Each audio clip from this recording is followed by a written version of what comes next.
बिस्तर पर बैठकर खाना क्यों नहीं खाना चाहिए? जैसे कि पलंग जो होता है, बेड, वो केतु का माना जाता है और शुक्र है जो खाने ये भोजन से हम देख सकते हैं। मतलब शुक्र जिन तत्वों का कारक होता है, जैसे विवाह का, पैसा का, ऐश्वर्य, लाइफ का और भौतिक जीवन का, खाने-पीने की चीज़ों का। केतु जो होता है पैरों का, संतान का, कान का, मूत्र रोग का, जॉइंट पेन का, घुटने से नीचे जो मतलब प्रॉब्लम होती है पैरों की वो, और लोअर पेन आप देख सकते हैं। तो इनका जब कॉम्बिनेशन होता है ये दोनों खराब हो जाते हैं, और आप बेड पे खाना खा रहे हैं तो फिर सोच लिया आपका शुक्र भी खराब, केतु भी खराब। तो हमेशा हमारे शास्त्रों में भी वैसे भी जमीन पर बैठकर मतलब पृथ्वी तत्व से जुड़कर ही खाना खाया जाता था। कहते हैं कि जैसा खाए अन्न वैसा पाए मन। आपने देखा होगा कि साधु संत सभी अपने हाथ से बनाकर ही खाना खाते थे। वो कहीं भी किसी का भी अन्न भोजन ग्रहण नहीं करते थे। इसके साथ ही हम देखें तो आज भी जो साधक हैं वो बहुत सोच समझकर खाना पीना खाते हैं किसी दूसरे के यहाँ पे, यहाँ तक कि पानी भी नहीं पीते हैं वो लोग। क्योंकि आपने देखा होगा मोस्ट ऑफली सिटी में तो ये है ही है कि सभी नॉनवेज खाते हैं।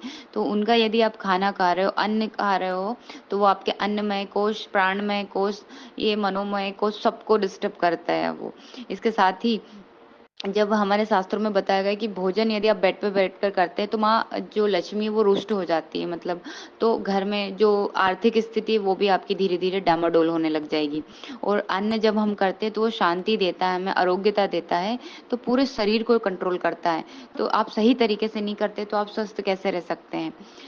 नमस्कार दोस्तों, मैं प्रज्ञा आपका हार्दिक स्वागत करती हूँ अपने प्रोग्राम में। दोस्तों मेरे व्हाट्सएप नंबर है, यदि किसी को भी कुंडली से रिलेटेड जानकारी चाहिए या कुंडली बनवाना हो तो आप इस पे संपर्क कर सकते हो, और इसके चार्जेस हैं।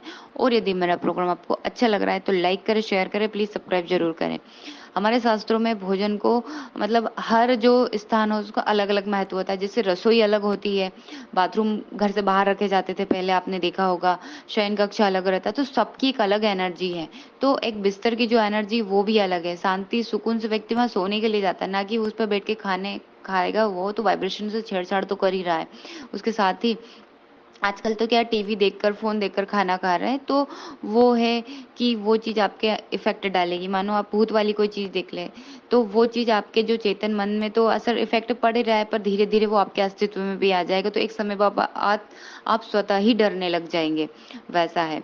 इसके बाद हम देखते हैं कि काफ़ी सारे लोगों के उसमें तो 2 वक़्त का भोजन ही नहीं होता।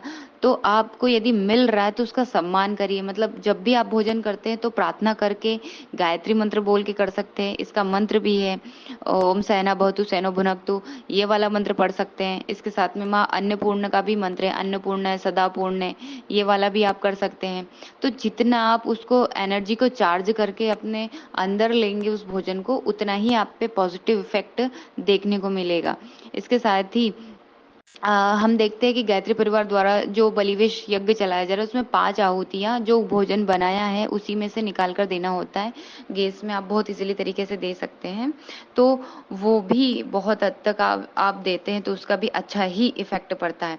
जैसे हम क्यों फालतू की नेगेटिव एनर्जी हमारे अंदर ले, तो यदि कोई मानो लेडीज़ खाना बना रही है, वो लड़ाई झगड़े से है, मैं उसको टेंशन है कुछ, तो वैसे ही एनर्जी हमारे अंदर भी आ जाती है। और जब भी हम खाना खाते हैं तो खासकर पूर्व और उत्तर की दिशा बहुत बेस्ट मानी जाती है। दक्षिण पश्चिम को अवॉइड कर दे तो बहुत अच्छा है। और इसके साथ ही यदि आप उस भोजन को पॉजिटिव तरीके से मतलब प्रणाम करके चार्ज करके खाएंगे ना तो वो आपको बेस्ट रिजल्ट देगा। धन्यवाद दोस्तों।